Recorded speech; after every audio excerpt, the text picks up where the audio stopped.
Shalom, saudaraku yang dikasihi oleh Tuhan Yesus Kristus.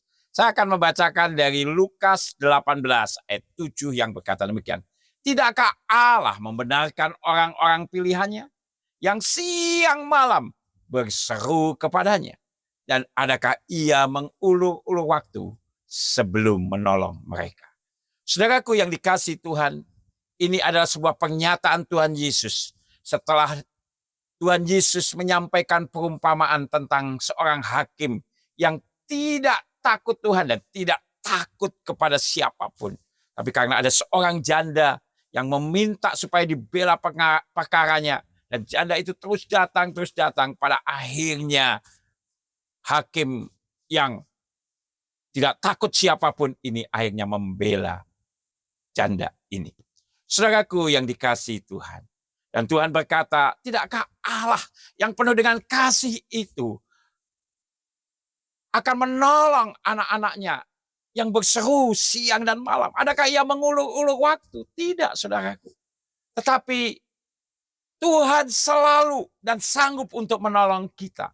Tetapi seringkali waktunya Tuhan dan waktunya kita adalah hal yang berbeda. Dan hal itu yang diceritakan oleh Yohanes dalam Yohanes pasal 9 ayat 3 yang berkata demikian.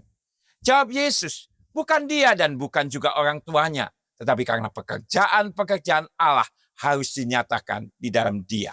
Kisah ini, saudaraku, ada seorang yang buta sejak lahirnya. Dan murid-muridnya bertanya kepada Yesus, salah siapa? Siapa yang berdosa? Apakah orang tuanya atau dia? Saudaraku yang dikasihi Tuhan, Tuhan Yesus menjawab bahwa bukan dia ataupun orang tuanya yang bersalah.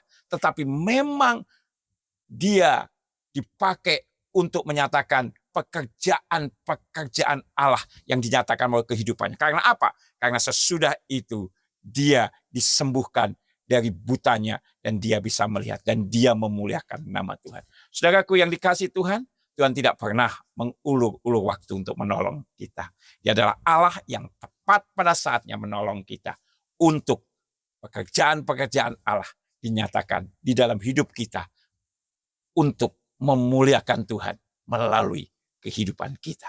Haleluya. Amin. Tuhan Yesus memberkati.